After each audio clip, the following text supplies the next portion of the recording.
Hello everyone and welcome to this YouTube video. This YouTube video is 5 tips for parents of children with Asperger's syndrome. Right, so first of all, thank you very much for the last video, which was 5 positive traits of Asperger's syndrome. I will put a link to that in the description and it will be in the recommended videos at the end. That video did fantastic and I'm glad you all enjoyed it. Because you all enjoyed it so much, I thought I'd do a new video. One of the most recommended topics I got was for parents, so tips for a lot of people have messaged me asking about their son or daughter and just want some advice, just about the future and stuff like that. So I thought I'd put together just 5 tips that any parent can use for their child with Asperger's syndrome. Like I said, it's important to note that every child is different. Asperger's affects children in a variety of different ways, and I'd just like to point out before this video starts, I'm not a parent myself. I'm just someone who was a child with Asperger's syndrome. I'm now an adult, so I've been there and done that.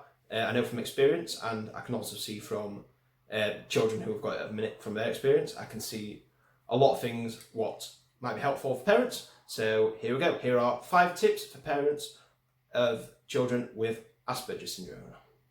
So tip number 1 is to allow them to be themselves. This is mainly for when they're around you or at home. The main reason I say this is I'm sure you will, but for example, like when they go to school, when they're out with friends and stuff like that, you know, unfortunately there are some cruel people in the world. They may make fun of them for being different. They may question things they do because it might be a bit different to what a child who isn't on the spectrum would do compared to a child on the spectrum. So it's really important that when they're at home they can be completely themselves. Whatever they do, just you know, you can accept as normal. It is normal, but you can accept it. Whatever they do, if they've got something unique about them that they do differently to other children, then just let them embrace that, let them be themselves, especially at home, because that's got to be their safe place. Like I say, it's really tough being a child with Asperger's, especially when you get to like the teen years.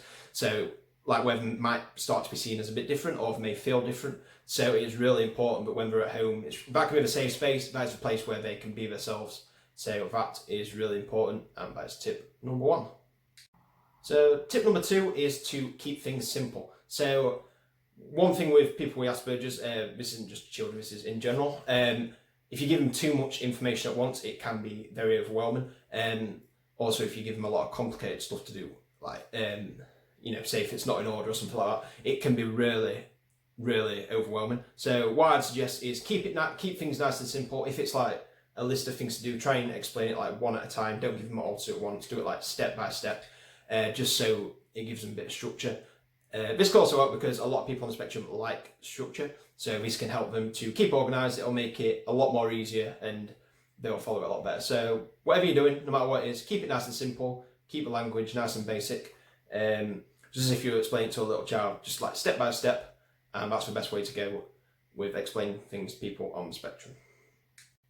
So tip number 3 is to show them empathy. So what I mean by this is to really understand where they're coming from, even if you don't agree with what they might say or what they might do.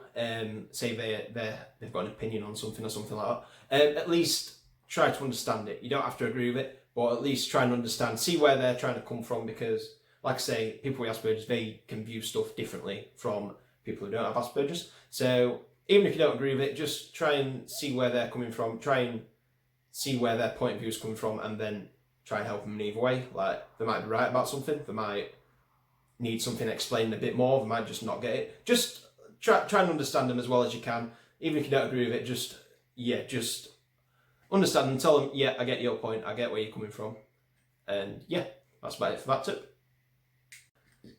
So tip number 4 is to understand their patterns. Now what I mean by this is people on the spectrum love structure, they love patterns, and they have certain habits that they like to follow. They might not like certain things. So if the earlier you can pick up on this and support them with it, the better. Like I say, you don't have to know everything at once, it'll come with time. But for example, a big one with a lot of people is food. So like a lot of kids don't like the food touching, or they might not like certain colours on the plates. So if you can notice this pretty early, then you know for the future, like you know not to do this, or if you know we're going around to like a friend's house, something you can make them aware that we don't like the food touching. Also, if they do certain stuff in a certain order, so let's say they're getting ready for school, they might get certain things in the bag in order. So like, I used to put I don't know, I'd put some things in my bag before the other. I'd have a specific order of stuff I'd put in my bag. I'd always put like my right shoe on before the left. I still do that to this day. So yeah, just make sure if you have any patterns, that you take note of them and you support them so that it can, say if something happens and they can't follow the pattern for whatever order, it might cause a meltdown or something like that. So as long as you're aware of that pattern and you know what you can do to support it, then yeah, that's very good. And the final tip, which is tip number 5, this is a very big one. So this is to allow them to really engage in their specialist interest. So what I mean by this is a lot of people have a specific interest. A big one with like people with Aspergers, trains or science and stuff like that.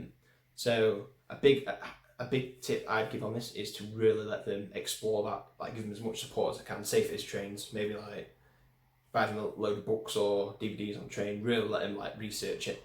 If they're an older kid and they don't know what to do, say like with studying stuff, I'd recommend try and get them on the line of their specific interest. So let them try and go down the route of something to do with interest. So if it's train, you might want maybe like get them an apprenticeship on the railway or in engineering trains or something along those lines, just to like, because if they're doing something that they love doing, then they're more likely to do it. I'm a personal trainer. My specialist interest is fitness, so that fits in really well. Also, just to note on these, specific interests can change quite a bit. So I started off with like Thomas the Tank Engine, moved to theme parks, then to football, and now into fitness and self-development and stuff like that. Like I say, so don't worry if all of a sudden like they love trains and then the next day they're into science or something like that. Like, let them explore it, let them find what their interests are. Like I say, they'll change all the time. The main thing is they see it as a distraction from everyday life. So it is really important that whatever their specialist interest is, that you let them really explore it, really get into depth, and really enjoy the time on that specific interest. Okay, so that's the end of the video. Thank you so much for watching. If you could leave a like and subscribe, that would be absolutely fantastic. It means so much seeing all the comments from people telling how these videos are helping, how my content is helping. It means the world to me. Like, if I can just help one person, that's all I'm really bothered about. So, like I say, I post these on my Instagram as well, and that is at Adam Gittins PT. I think I put the handle just there. So yeah, thank you once again for watching this video. I'll try and get quite a few more out this week. If you have any suggestions or any tips like that, then feel free to let me know, and I'm more than grateful. So thank you very much for watching. Hope you enjoyed it, and I will see you very soon.